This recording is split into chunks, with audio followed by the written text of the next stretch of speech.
अधिकांश फिल्मों में हिंदू साधु संतों को खलनायक के रूप में दिखाया जाता है। ये कोई नई बात नहीं है, हम इसके अभ्यस्त भी हो चुके हैं। कई लोग तो मान भी चुके हैं कि हमारे साधु संत भ्रष्ट, लालची और दुराचारी होते हैं। लेकिन क्या यही सत्य है? हिंदी सिनेमा और मीडिया के हिंदू विरोधी छद्म को तोड़ने के लिए एक फिल्म आ रही है जिसका नाम है 1770। यह फिल्म 18वीं शताब्दी में हुए सन्यासी विद्रोह के बारे में है।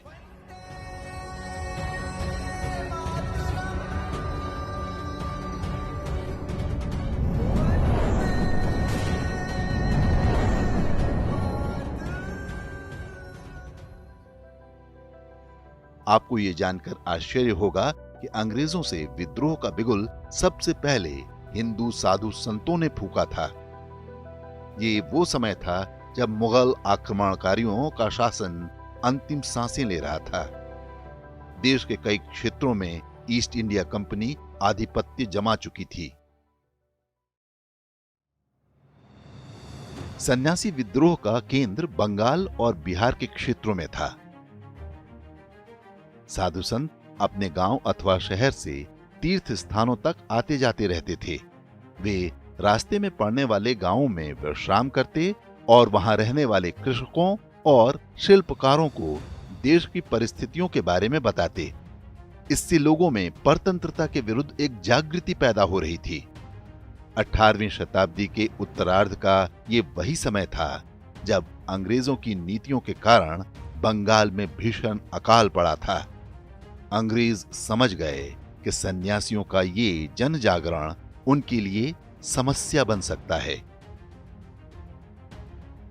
ईस्ट इंडिया कंपनी ने सन्यासियों को लुटेरा और अपराधी घोषित करके उनके कहीं भी आने जाने पर प्रतिबंध लगा दिया। इससे साधु संतों में भारी आक्रोश पैदा हो गया। पूजा पाठ और भजन कीर्तन तक सीमित रहने वाले साधुओं ने धर्म स्थापना के लिए शस्त्र उठा लिए। लाखों करोड़ों लोग अकाल में भूखों मर रहे थे। दूसरी ओर अंग्रेजों के भंडार अन्न से भरे हुए थे। साधु सन्यासी अंग्रेजों के अन्न भंडारों पर हमला करके उन्हें लूट लेते थे। लूट में मिला सारा अन्न और धन निर्धन परिवारों में वितरित कर दिया जाता था।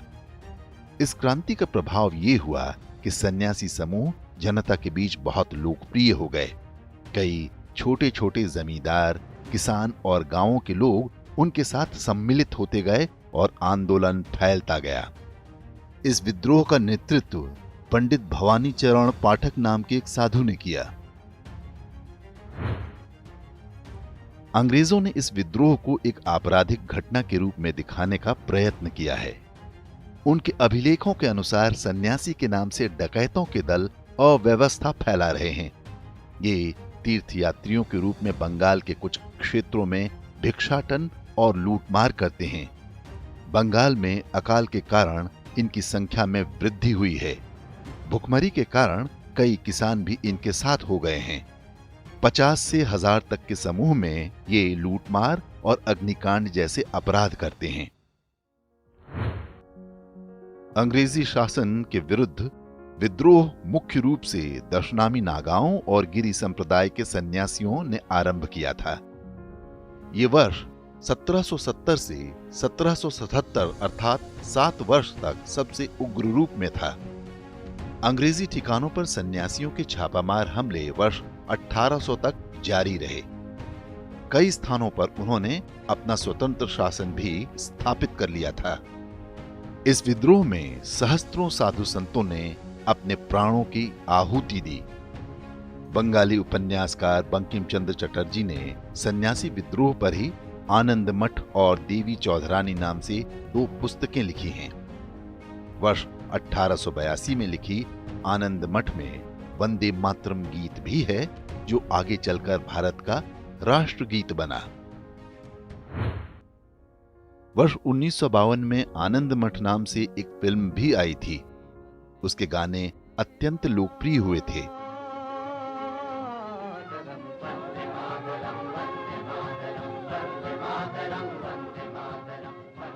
अब पूरे 70 वर्ष बाद इस फिल्म से लोगों की ढेरों आशाएं जुड़ी हुई हैं। हिंदू साधु संतों के प्रति घृणा की जो नीति अंग्रेजों के समय ही आरंभ हुई थी, स्वतंत्र भारत में कांग्रेस ने उसे जारी रखा। साधु संतों को हमेशा संदेह की दृष्टि से देखा जाता रहा। अंग्रेजों से लड़ाई में उनके योगदान और बलिदान को स्कूली इतिहास में नाम मात्र का ही स्थान दिया गया है। स्वतंत्रता के ठीक बाद जवाहरलाल नेहरू ने ईसाई मिशनरी बैरियर एल्विन के साथ एक समझौता किया था, जिसके अंतर्गत नागालैंड में साधु संतों के प्रवेश पर प्रतिबंध लगा दिया गया। साधु संत ईसाई मिशनरियों द्वारा यौन शोषण और धर्मांतरण में रुकावट बन रहे थे। वर्ष 1941 में नागालैंड में एक भी ईसाई नहीं था। आज 88% जनसंख्या ईसाई बन चुकी है। बैरियर एल्विन एक पीडोफाइल था, जिसने कई जनजातीय बच्चियों का यौन शोषण किया।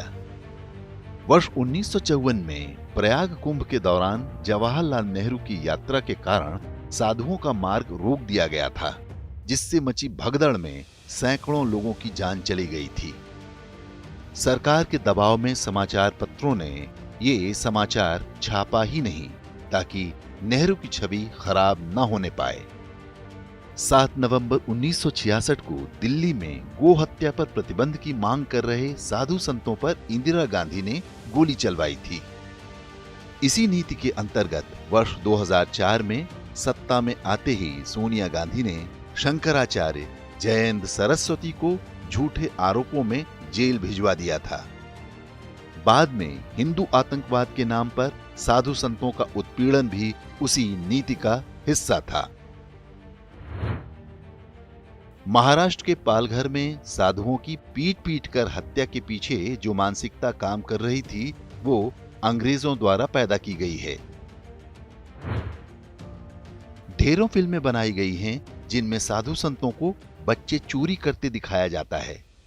साधु संत और सन्यासियों का ये खलनायकीकरण बहुत सोचे समझे षड्यंत्र का हिस्सा है। आशा है सन्यासी विद्रोह पर फिल्म से लोगों को इस देश का वास्तविक इतिहास पता चलेगा। नई पीढ़ी जानेगी कि मातृभूमि की स्वतंत्रता के लिए किसने अपना बलिदान दिया और किसने मलाई खाई। वे ये भी जान सकेंगे कि कैसे हिंदू सन्यासियों से अंग्रेजों की शत्रुता को कांग्रेस और उसका तंत्र आज भी निभा रहा है।